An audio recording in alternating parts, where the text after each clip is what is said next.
Hello, Cyber Girls. It's amazing to see you all here. My name is Krista Walameka, and I am your success advisor at CyberSafe Foundation. So today we have the Day in a Life series of a digital forensics and threat intelligence professional, and she will be taking us through what she does through her daily days, her activities, whatever you need to know about being a DFTI specialist.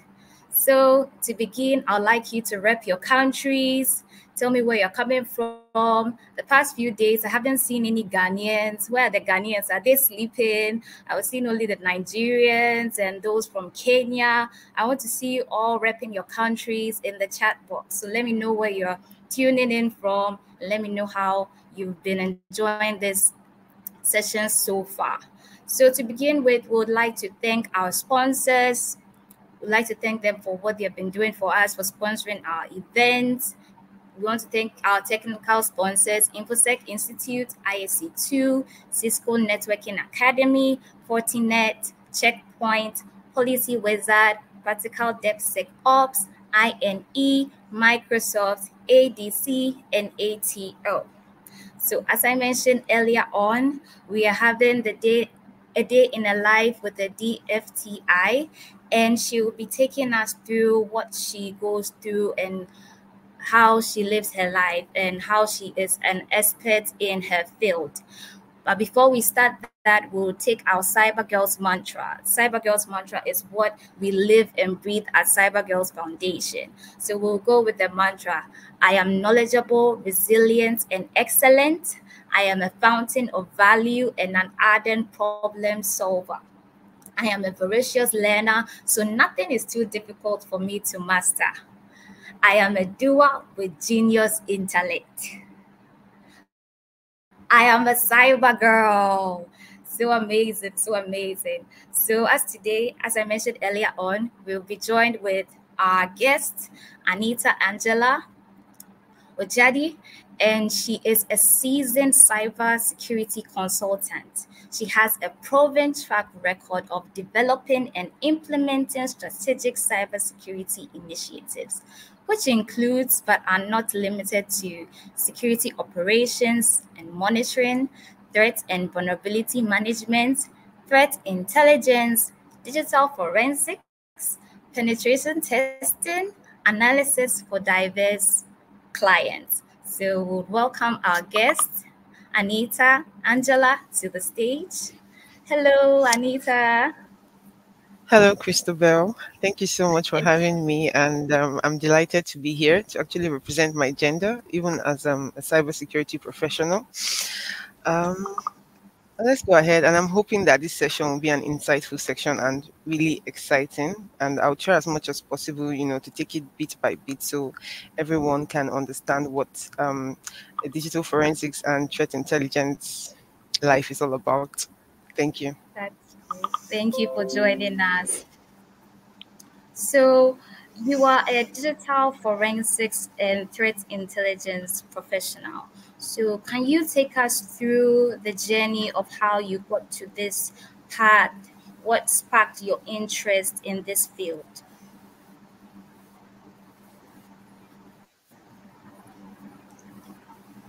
Okay. Well, my background was or is statistics. I started out as a data analyst and a digital marketer, but I actually knew that I wasn't so excited about it. I knew that I did not really have like interest in it. So at that point in time, I was like, okay, let me go back to school. I considered going back to like take another like pursue another degree, maybe in computer science or information technology, or as I thought about it and asked for advice, I realized I could actually just pick up where I left off because I already had a good background in statistics. So I started out programming. I think I joined Start.ng, which is now run as Zuri. So I finished it. I did front end development and also C Sharp. And then I went on to do the HNG program. Meanwhile, while doing all this, I was still doing my own personal development, like programming development, taking Python trainings on Udemy and the likes. And then after that, I was like, okay, what next? I was basically on the path to master. because I wasn't really sure like programming software development was. And not that I hated it, but I just knew that I wasn't there yet, and I wasn't so enthusiastic about it, and I wanted to try something new. I knew that I was someone that always had like an intuitive mind, even before I knew like these career paths existed. So I've been someone who always liked, watching like crime shows. I don't know if maybe anyone here must have watched like Bones, Criminal Minds. I used to watch crime channels on DSTV. So I just knew that I always had like a keen eye for finding out information, getting to the root cause of an issue. Like if I needed to get an information about somebody like on the internet or something, I would get it. So I just knew that I was like, okay, this is something I liked doing, and I just wanted to do something different. And then my aunt then was like, "Oh, have you like tried out cybersecurity? Have you heard about it?" And I was like, I've heard like one or two things about it. That okay, let me see. I started researching about it. I checked it. I was like, okay, this is something that I feel like speaks to me, and it was something different and it was something exciting. I watched like several videos then on YouTube to actually get like insights into what it is. I found out okay, there are different areas in cybersecurity, and I was like, okay, let me try this, and here I am. And all I can say is, oh, thank you, Auntie, for actually, pushing me to this path. So yeah, That is amazing. It seems you've come from a whole different field and somehow found yeah, yourself in this. That is really, really amazing. So, the next thank question you. I want to ask from this is why this field? Why digital forensics and threat intelligence? And what role does it play in cybersecurity? Okay, basically, who doesn't want like their data to be secured? I mean, digital forensics, threat intel, they play hand to hand. They are together. So, digital forensics basically helps organization to, understand like what happens after like a cyber digital attack. It's like revealing the root cause of an incident that has happened already. And threat intelligence, of course, it helps organizations to, prepare and, try and prevent like such attacks in the first place. So these two work together to actually create a very comprehensive cybersecurity strategy. And, it's really helpful to, organizations securing their data, companies, you understand. So yeah, thank you. That's so great. So, as you said, it plays a vital role in cybersecurity, securing your data and ensuring that it's safe. So, can you give us a picture of how your normal day is like how your responsibilities, the tasks that you go through? Can you just paint a picture, or is it like the movies, like how you mentioned earlier, how they are all doing the detective stuff and packing, doing all those things? Is that what it is like? Well, sometimes it can be, some days can actually be simple, business as usual kind of activities. And, some days can be really eventful. And at that point, you wish like you had like more than 24 hours in it. Because digital forensics is, a post incident review, like a post-incident activity, quiet days can actually happen when you do not have like any current case on ground, and those periods you use it to like review like ongoing cases or previous cases. You try your hands, like my hands basically, on new technologies. And of course, I try to stay like up to date as much as possible with current happenings, trying to upscale myself personally. And then for eventful days when there's like an incident, or where everywhere is on fire, or when everybody's like, oh, what's going on? That kind of day can just, somebody can just reach out to us. Oh, hi Anita. Oh, this social organization was, hit with a financial fraud, and possible they had like an insider threat too in it.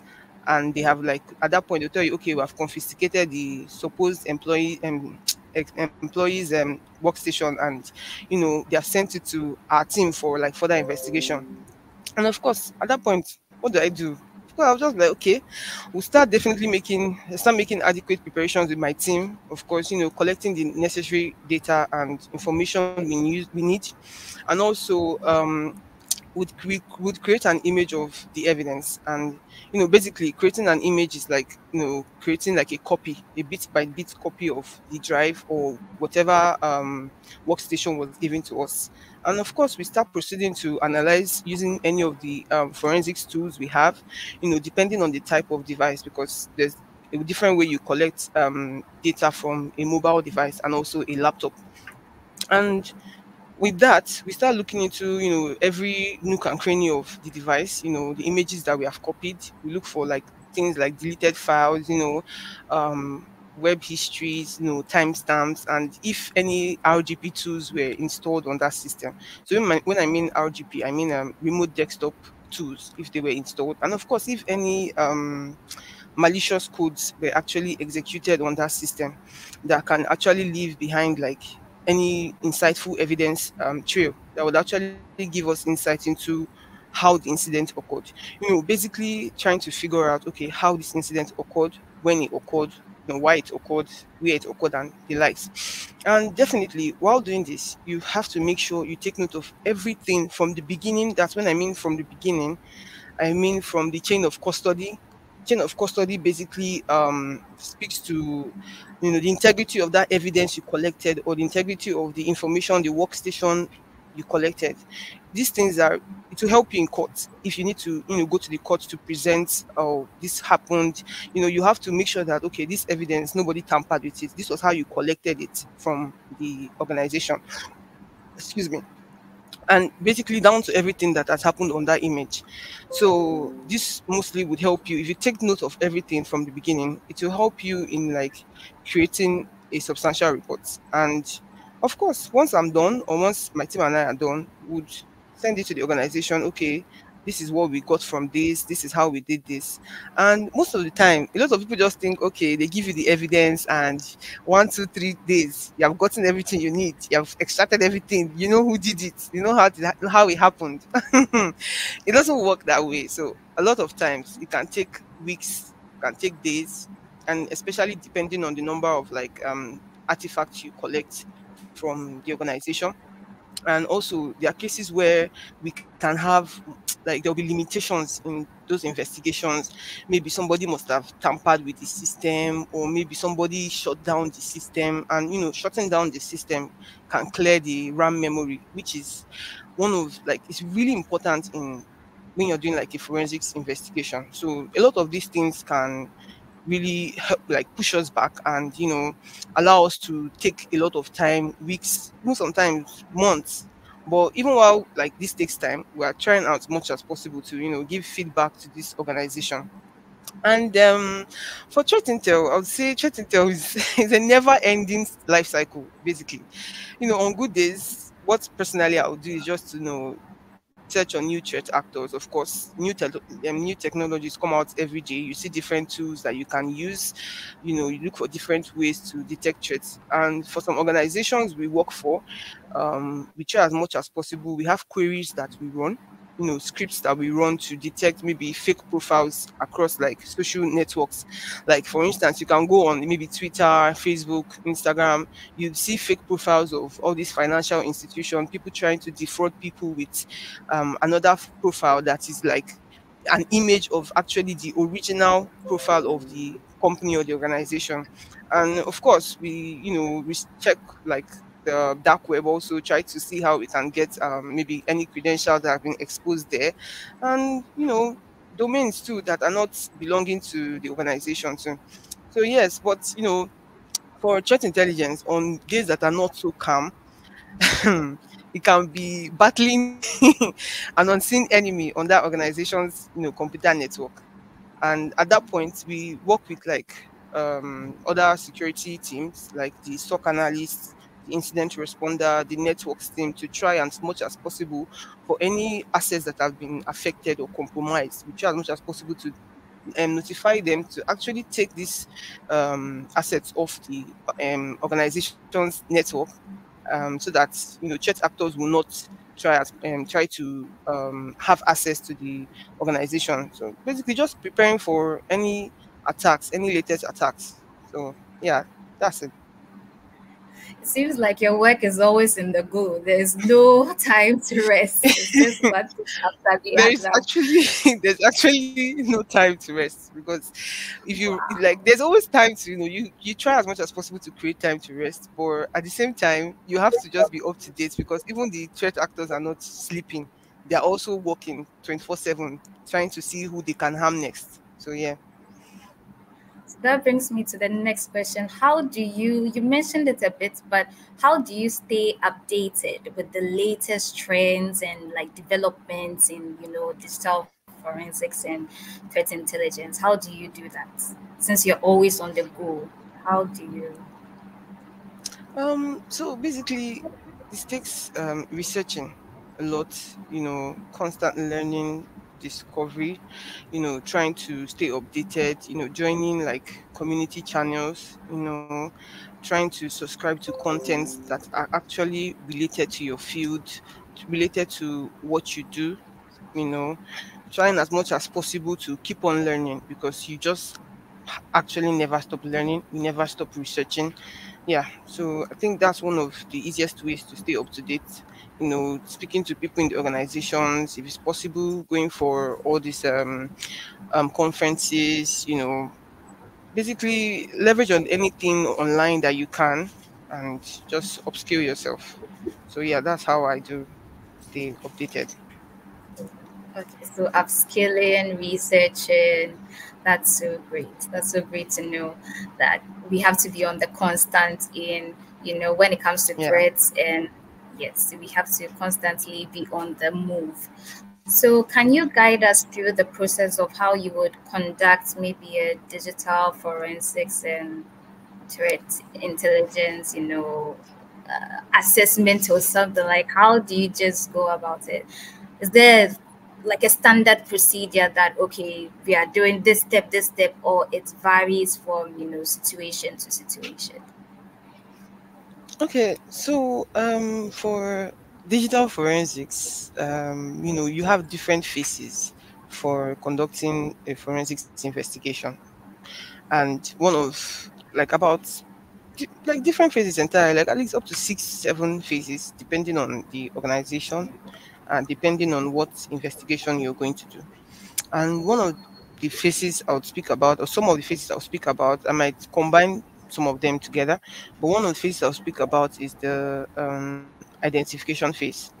And this phase is, where you need to like gather like evidence, gather everything you can, maybe relating to contextual information, things that you can use later in the investigation, those type of things. You ask people around that, okay, how was this device found? Who was sitting down here? Who was involved? Like, who and who were in that environment when it actually occurred? Did you see anything that you might deem like suspicious and something like that? So you just ask people questions, definitely. So that's one of like a very important phase too. And then, of course, the second phase will be the evidence collection phase, which is most times in legal terms um, you call it search and seizure. So this is where you would confiscate any relevant evidence that you think would be helpful to you during your forensics investigation. And then, of course, the most important and, of course, very important is the data phase, where the data acquisition phase, basically. So, this is where most of the time, you need to be very careful when you're like extracting data from the evidence you collect. So, I try as much as possible to not use the evidence I collected. So my team and I, we usually make a copy, and I think I mentioned it earlier when I spoke about creating an image of the evidence you collect. So, you create an image of that evidence, and of course, try as much as possible to secure the original evidence. Put it in a place where nobody can have access to it, nobody can tamper with it, even encrypt it. Also, if it means hiding it away from everyone, yeah, that's something you should do.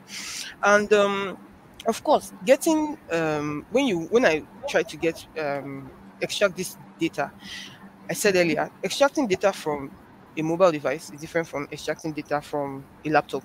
And most times for laptops, you can get two data types from it. So one of these data types would be your volatile data, and this data is really important. It's the RAM data, basically. most of the time, if that laptop that was that incident occurred on, or where it started from, if that laptop is, if it's shut down or maybe it's rebooted, you will definitely lose a lot of substantial data that will be important to you in the report. And when I mean substantial data, we lose data like running processes, like services, network connections that happened on that system. And sometimes it can really cause, like, it can take us a step back in the investigation. And of course, then persistent data is the one you would get from, your normal hard drive of a system. It's like, most of the time, it's like all the things that have happened on that system, you have it on that, you have it in that hard drive. Okay, oh, this is it. So even if you restart the data, you restart the system, it won't affect your hard drive, the information there, the data there that you need. And then I will speak to data analysis phase two. So the data analysis phase, this is where you start analyzing all you have found after extracting your image. You do a network analysis, you do log analysis, you check for deleted files, you check for internet histories, anything that can actually pinpoint you or that can aid in the investigation. And then while doing all this, don't forget, or I try as much as possible not to forget to, document and report everything that we have done, starting from even when we collected the evidence down to when we finish analyzing everything.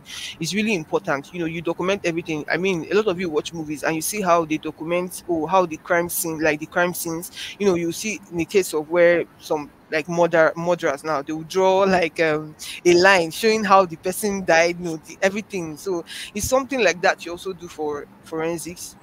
You basically isolate that place, isolate everything that you have found, and of course, you draw your conclusions from it, and then that's it. Just give it to whichever organization needs it. And um speaking to threat intel is is an iterative process. It never stops. So um imagine, like, now, and threat intel differs from, like, organizations. So different organizations have different ways they their threat intel procedures. They have different ways they do their threat intel process and their procedures. So, and for threat intel, we try as much as possible to collect data from different sources, like your open source, like maybe dark web too, all those places. It helps. You can find things that you never even knew existed. And while finding those things, you need to be able to, as much as possible, we try to, distinguish whatever we find, because it's not everything you find that might be a threat to the organization, and it's not everything you find that would, affect the organization, or the risk level would be really high. So you need to know how to make, um like, how to separate it and say, okay, this is what we found, this is like a very high risk to the organization. It's like finding, if you find, there's the case where we found like a GitHub repo open, it was public, for an organization, and honestly, it's something that don't want to be out there. So that would be, the risk level for that to be, high. Of course, it has to be high, because those type of things can affect whichever app or this thing is, can affect it. People can take whatever, like, chat actors can leverage on it. And then, of course, you give feedback to the organization, you give recommendations to them, telling them to, oh, please take this down, make it private, change this password or whatever, and try as much as possible to get feedback and know that this action has been taken on that particular compromised asset or compromised GitHub. You understand? So basically, that's just how threat intelligence and digital forensics work in the organization. Wow, great. I've learned so much. I've learned so much, so much. So I've learned Thank that you. you are constantly researching. There are no stops, and it has to be a constant process. And always you have to report to the organization. So whatever findings that you have from the evidence through the process, where you see the documents or the information, everything that is has to be documented right to the point, and then always report to the organization. So it's been amazing. It's a Thank very you. nice and straightforward process, if I may say. It's one after the other, and I don't think there's no process that you can leave out, because each process is essential Yeah, it's to, very important. Yes, so that is really, really great. I've learned so much. So, can you share with us how your digital forensics and threat intelligence expertise has helped you directly in contributing to mitigating a significant security incidents, like how this expertise has helped you. I think you mentioned one right now about the companies source being open and out there. Yeah, So how did the expertise GitHub. help you Yeah. get up? Please. Okay, so there was, I would also use that too, but there was another case where we sent out a threat intelligence report, and we actually discovered that there was a compromised account, like a very corporate compromised account, where we found the credentials on, was it, I think was it dark web, or was, I think, a Telegram forum. We used botnet or so. We found the credentials on that was leaked, and we had to immediately report to the incident response team that, oh, this account had been compromised, and they needed to do a password reset on that account, because if not, that particular incident would have, materialized from a checked actor taking advantage of that compromised account. So we were able to actually avoid that. And I would say that's like one of the most proactive measures we used. On a daily basis, you find, credentials that have been compromised, accounts that have been compromised. You find GitHub repository that have been compromised. And honestly, a lot of times we try as much as possible to recommend to these organizations that they need to try to tighten their security procedures. They should really, we always tell them, okay, invest on threat intelligence. It will help you prevent these incidents even before they happen. Or I don't know. I don't want to say a lot of them don't. I don't know if it's, They I don't really know where to place this. But I mean, I don't just know, because I mean, you guys should try as much as possible to do like this awareness, do trainings for your staff members, so that they can know how to, even they themselves try as much as possible to not allow their maybe accounts or anything to be leaked. And they don't do these things. They are, a lot of time they are careless about it. So I'll say that account, if it had been compromised, it would have been a very like big threat to the organization. So that's one of like the ways we were able to actually mitigate that security incident. So yeah. That's so great. So, can you tell our cyber ladies out here what are the key, skills, the competencies that they would need to excel in this field? Like what they should be looking out for, what skills, what competencies must they have to, you know, work hard in this Okay. field and succeed? Okay. So, as I said earlier, I study statistics too. I didn't come from a computer science background or information technology background. I did not even have, I don't think I did have any skill or competence that speaks to, cyber security. Like, literally, I had the basics of the basics when I entered this field. Like, if it was a bit it was not easy, trying to go into another entirely different entirely different Field. field. It was hard. And I'd say soft skills are actually very important. You have to be very analytical.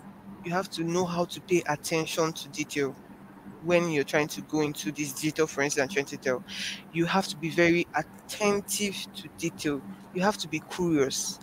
Why it happened, why did it happen, how it happened, you have to want to, like, you have to enjoy problem solving. Not like somebody will tell you, oh, come and solve this problem, and you'll be like, this person is disturbing me, or you're tired or something. Like, for every little detail, you have to be very attentive to it. I'm telling you, like, a little tiny incident can happen, and maybe you forget one tiny thing, and I'm telling you, that tiny thing can be so important. Maybe you might think, oh, it's not important, but it can be very important to that investigation, or that organization. And you also should be able to communicate really well. Communicating really well is really important.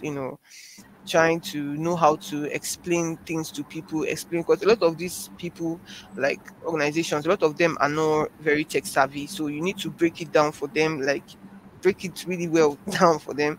And then, of course, leveraging on materials. I found myself overwhelmed with materials when I started. Like, there was a lot of videos. I was just watching it anyhow.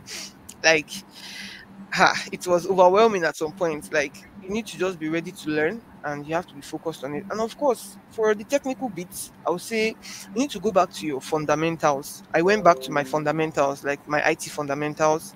I went to learn, oh, okay, what's a hardware, what's routers, what are switches. I went back to networking fundamentals. I went back, okay, networking, how does this work? The TCP, the IP, everything. Then also operating systems, very important. I tried as much as possible to get familiar with, a lot of these operating system, Windows, Linux, like, and then for when you actually are there, when you go into forensics and threat intel fully, you need to learn to be familiar with the tools that we use. So like OS forensics, autopsy, there's Wireshark, there's volatility, there's NCASE too. Very important. I would basically say know that this is what you want to do and this is where you want to thrive. You just have to constantly learn, especially for those coming from a different field, and just leverage on the people you meet, your network. I mean, like be consistent and try not to take on too much at a time, because I think that's one of the mistakes I made. I took on too much at a time. I started registering for all the whole courses I could find on Udemy. I was watching it halfway.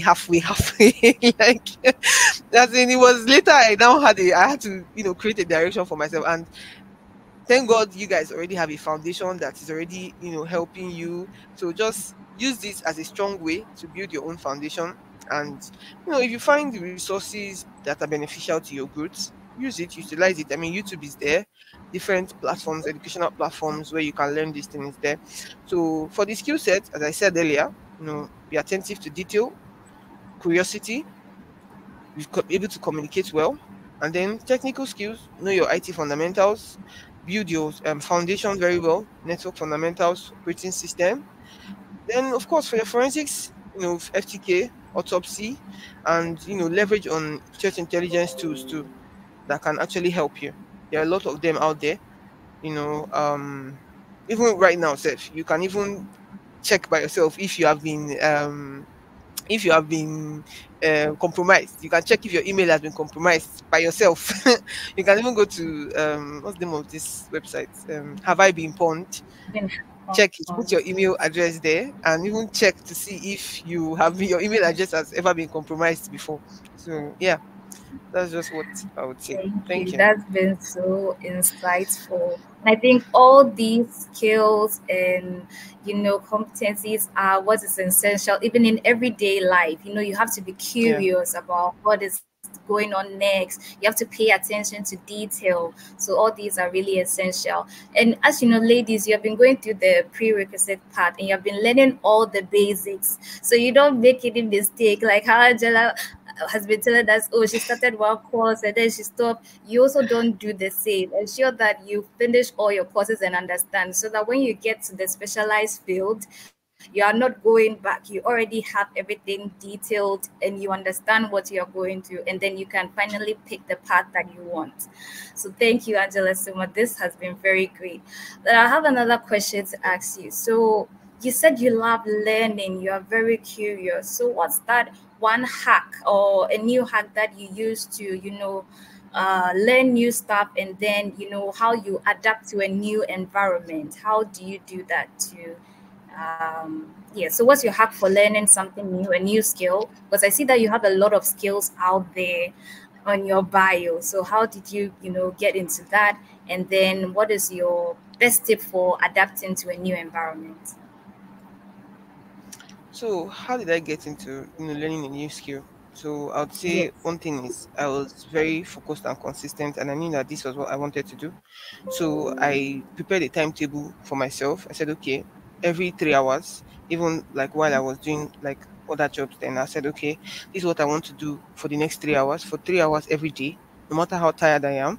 I would try as much as possible to read this thing, to learn, finish this course, do this thing. So every 3 hours out of my day, if I couldn't do it, maybe like during like maybe when I get home, if I'm at work, then if I'm not busy or there's not a lot of things to do, I would, okay, play the video for the next 3 hours. If I'm not able to complete the 3 hours during like work time, I wait, maybe when I get home, I would, once I'm done, of course, freshening up, I'll just immediately open my laptop and start reading, doing whatever I needed to do. And once you have learned to be very consistent at something, it's very hard for somebody to, or for you yourself to try and maybe, not like maybe shift or try to be dissuaded from doing it. So just try as much as possible to be consistent, prepare a timetable, assign timelines where you want to do this thing. Also create timelines for yourself. If you have like a book to read or a course to do, put it, okay, in the next 1 month, in the next 2 months. And when I mean create timelines, create realistic timelines. Don't go and create timeline where you have maybe like 1,000 page book to read, and then you say in 1 year, sorry, in 1 month you will finish it. Let's be realistic. Create a timeline, realistic timeline, put it there that, okay, every 3 hours in a day or in a week or however you want to, this is what I'm going to do, this is what I'm going to do. Give yourself assignments. Try to take, and most of the time you see courses online where they're already assignments and they're already what is call it, Timeline. there are already timelines to do it. So if possible, try as much as possible to do those things. Then of course, having a mentor can help you with adapting to a new environment or a new career path. If you have a mentor, I can say I've been blessed with a very good mentor. And also, aside mentoring, I've been blessed with like really good seniors that I've met in when I came into this field. They really helped me. They were always on my matter, like on my case. They were like, okay, what's the next thing? They will outline it for you. This is what you need to do. Go and watch these videos. You have this so month or this so weeks to finish this. So it's helped me a lot, and I've been consistent at it since then. So yeah. Thank you so much. So, is this also your invitation to be a mentor for some of the ladies? Can they hit you up probably on your LinkedIn, or can they Of do course that? they can. Of course they Okay. can. I actually have a couple of people I like help that are trying to Okay, transition. So great, yes, they can. great. Okay, so you've heard her. You can search for her on LinkedIn, and then just ask her a few questions that you may be having about being a digital forensics and threat intelligence professional. So that is so great. So now I'd like to take some questions from the chat box and see what our ladies have been asking us. I saw some questions earlier. So one of the question reads, is digital forensics only relevant in crime or incidents? Both actually. It's relevant both in crime and in incidents. I mean, for cases where when you say crime, what are you speaking to? Let me just use my own understanding. So for crime, it could be maybe a digital crime. It could be also maybe a suicide or um what they call it now, maybe somebody like a murderer, basically. And if it's any of those, of course, definitely, you either have somebody that has been stalking you or somebody you have been having issues with, and your phone can be a very vital instrument to that investigation. And for incidents, maybe digital incidents where people try to hack you, and oh yes, digital forensics is very important. Like if you notice, a lot of times we collect data from people coverage on it when we're doing a forensic investigation. If you're communicating with somebody inside the company or inside the organization, it helps us to figure that out. So yes, it's very important. Okay. So another question goes, how do you handle a situation where you are working on a case and another threat case emerges? It's a good one. Um, very good one. So we have actually had something like this where we're working on a case, and it's that particular case, it repeated itself again, but not on that particular device, on another device. And it was very No overwhelming. hopping. And of course, you just have to, try as much as possible. We had to like hasten the whole investigation. And when I mean hasten, not like, okay, leave out vital information, I'll just try to get to the roots of the incident. No, we didn't do that. We tried as much as possible. Um we confiscated the new evidence. We also isolated that place. And for some organizations, unfortunately, I can't really divulge this information due to, NDAs Right, and all. confidence. There were some Yeah. processes that were, unless like steps that were taken, unfortunately, for those people in that particular team. They were let go, at least for that point, at that point, because everybody was a suspected threat actor at that point. So yeah, that was something we did. They just had to do because they couldn't afford to, I'm just going to stop there before I Yes, that makes a because of my sense. NDA. I'm sorry about that. That's fine. That is great. So, what certifications does one need to be a digital forensics and threat intelligence expert? So we have CHFI. So CHFI is like very important, certified forensic investigator. So that's one certification that you would need as a forensics person, and a couple of others too, like SANS and the likes. Okay, that is so great. So, okay, Stella says, what when an incident occurs, how does the company preserve volatile data for investigation? I So think a this lot is of where you said, times, yeah, yeah. some companies already might have like an incident response team, and some of them also have maybe a forensics team too. Sometimes, in those cases, the incident response team are already aware of the fact that it's very important that this volatile data is not like that system is not touched, it's not tampered, it's not restarted or rebooted, and also the forensics person too is aware of that. But on a lot of sometimes organizations, once it happens, they will just take the system out of the network, shut it down, so that they will just avoid any threat actor from accessing it, which can be quite difficult for us. So some companies are aware of it, and as much as possible, we try when we go for these investigations, we try to inform these companies that maybe might not have any idea about it, and tell them that, oh, please, if this were to happen again, try as much as possible to make sure you preserve this volatile data for us, because it will help us and aid us in a very faster and more substantial evidence. The next question goes, do you have to be good at coding to do this? What's coding? So actually, you don't have to be good at coding to do this, not at all. You can just maybe learn the basics, like the basics, just knowing how to write scripts, like just understanding the basics of coding. But it's not important that you should be able to code at all, especially in forensics. I mean, there are tools we use, we leverage, and you don't have to be. Yeah. Good at coding. Okay, that's good to know. Do you ever feel that your job is monotonous? And if so, how do you handle it?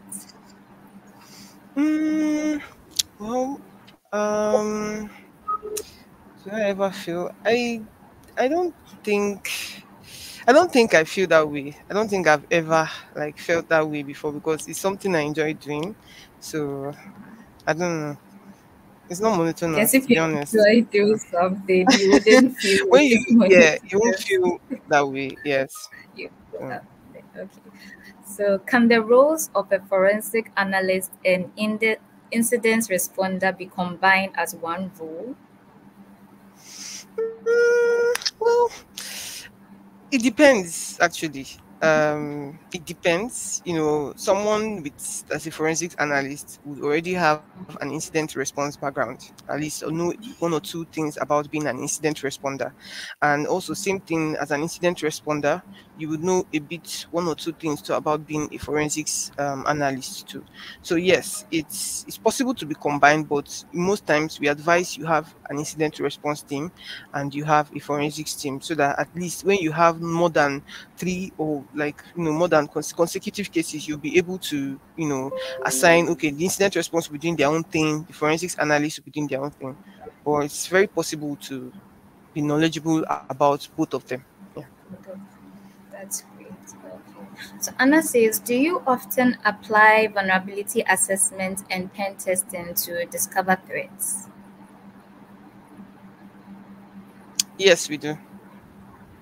So, And we also advise organizations most times to try as much as possible to have internal assessments, even external assessments. Try to make sure that their network, everything is hardened. So yes, we do. okay. The next question goes, are threat intelligence and threat hunting the same thing? So are they the same or is it Mm, different? so I would say threat hunting is the application of threat intelligence. You apply threat hunting to threat intelligence. Yeah, threat hunting in threat intelligence. So it's it's almost the same. So it's just an application to threat intel. Okay, that is so great. Helen says, if one wants to do digital forensics, how necessary is law course? Oh, law. It's not necessary. It's not necessary at all. It's not necessary. It's not Not necessary. necessary. You don't have to know anything about being a lawyer. It's not necessary. You just have to be able to present your evidence well in court, be able to explain, and that's why I mentioned communicating well. You need to be able to explain what you found, how you found it, who was involved, and yeah, that's just it. It's not necessary. Okay. So, okay. Next question is, what are the challenges you face in your job on daily basis? So, is there an NDA on Mm, this one, or you can speak freely? So I'll speak a bit on it. So one of the challenges is if an evidence has been tampered with, it's a very big challenge for us, especially if maybe anti-forensic techniques were applied to that particular evidence. And some anti-forensic techniques can be like time stomping, deleting the log events, and steganography too. All those things can really affect us when we are, doing that an investigation. Can, like, yeah, it can, it's a very huge limitation for us. Another question goes, which other cybersecurity team do you interact with, e.g., pen testers, stock analysts, in cases of a gap on the finding? In case of a gap on the findings, so I'll say we interact a lot with both of them, but mostly SOC analysts, because they have a monitoring tool they use, and that monitoring tool can also have some information that we might be able to get from it. Yeah, we work with both of them. Yeah, we will interact with both of them. Yeah. So, what challenges and limitations are associated with digital forensic investigations? So I'd say, as I said earlier, evidence tampering is one of them. Then also, and when these threat actors employ anti-forensic techniques, is also one of them. And also, depending on where that particular artifact is coming from, especially when maybe it's not from, for instance, if I'm in Nigeria now, and maybe there's a forensics we need to do in Ghana or maybe Sierra Leone or somewhere else, and maybe we can't travel because we're also doing other things here in the office. We try as much as possible to let them know that, okay, they can send these devices or these artifacts to us here. And in the midst of sending that, you don't know if maybe there's a possible insider threat. You don't know if there's somebody that can actually, try to tamper with the evidence in a way, try to change one or two things, try to, delete something. So like I said, it's a lot. Like sometimes it can be a whole lot when an evidence has been tampered with. It gets difficult. when it happens. Okay, Samira asks, what projects can someone do to showcase their skills in this part? Hmm, projects. Ah, um, hmm. So you just have to be able to demonstrate what you know, like not necessarily a project. If you go for an interview, just like how you're in the foundation here, I'm sure there are going to be cases where they give you labs to do. So, I mean, these are things you can document on your LinkedIn, your profile, your CVs when you're going for maybe interview sessions or you're trying to get a job. So, these are things you can actually, put in place. Tell them, oh, I did this lab or I did this. You don't even have to say it's a lab. There's a way you fine tune words that people be like, are you kidding me? Wow, you did this? Oh, wow. You understand? So, yeah.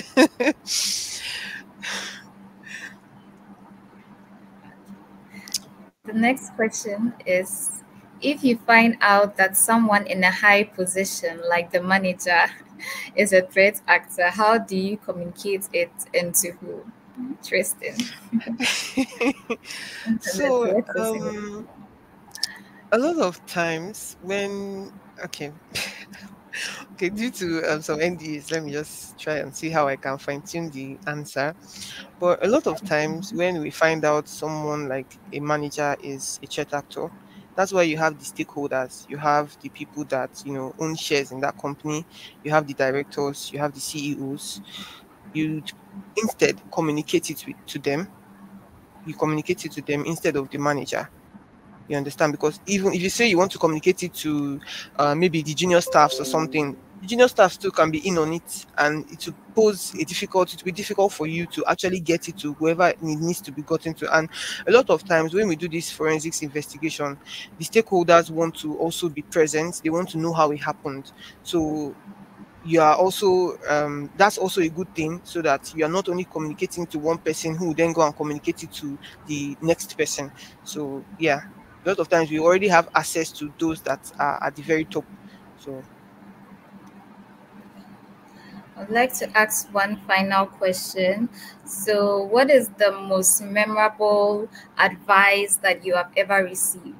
I know you mentioned your auntie. I'm trying to imagine that is the most memorable, but maybe you might have another so one that tops it. yeah, So, so I if you have can share that with- wow. Okay. so Please share that. there's something that my parents used to ring on our head, like when we were growing up, me and my siblings. See, if you were watching a movie or like just laying around doing nothing, my dad, especially my dad, he would come and he'd tell you, "What are you doing? Why don't you go and read your book? Time is not waiting for you. Time waits for nobody. You are wasting time here, lying down, pressing phone. Why don't you go and do something else? Leverage your time in that." And to be honest, that thing has stuck with me. In short, with all of us. Like sometimes I'll just be, chilling. Oh, which movie can I watch on Netflix? And I know that I have a lot to do. Like the thing is plenty. My table is full. But that's it will just come to my head. Anita, your daddy used to tell you, time waits for nobody. I'll just be like, oh God, time is not waiting for me. Oh, I'll just stand up immediately. I'm like, yo, I need to go and do other things. Like, I'll just say, okay, you know what? Of course, sometimes you can, of course, take a chill pill, rest, of course, and like have a good time. But there's a limit to having a good time when you want to excel or when you want to do something that would get you to the top or when you want to, be good at what you do. So yes, time waits for nobody. That's what I'm going to say. When you think time is waiting or you have enough time, it's a lie. If you close your eyes and open it, time has gone. There's sometimes I would wish that we had more than 24 hours in a day, because there's sometimes I don't want to carry some Exactly. like task over to the next day. You understand? But I mean, I can't. My body is tired, so so yeah, time waits Can't for kill nobody, and yourself. exactly. Okay. Then Thank being you a master of so your own craft is very important too. Just be ready to sacrifice your time. But yeah, thank you very much. Thank you. Thank you Thank so you so much much. for joining us. And ladies are saying their thank you. You're saying that you have inspired them and they're so grateful that it has been an Thank you so informative much. session. So I'm so thank happy you. to Thank you actually so speak much to for you, joining and us. I hope you all do better and do well in this field. I want to see you all excel, and you can always reach out to me on LinkedIn, on Instagram, anywhere, and I'll definitely answer and respond to you. Thank you. Thank you for joining us. Thank you so much, Christabel. Thank you too for joining us, Anita Angela. So you heard it right from her. You've learned all that you can. This is the third session, and it was on digital forensics and threat intelligence. I hope you learned so much. I'd love to see you at the next session. I hope you learned so much. You took your notes. So go out there and do the best that you can. We'd like to say thank you to our technical supporters. They have been with us throughout the whole session and has helped us so far. We'd like to say thank you to CyberSafe Foundation and to everyone else, all the ladies. Join us in our next session. And it's for our partners, we'll say thank you to InfoSec, IC2, Cisco Networking Academy, Fortinet, Checkpoint, Policy Wizard, Practical DevSecOps, INE, Microsoft ADC, and ATO. So it's goodbye from me here, and I'll see you in the next session. Bye.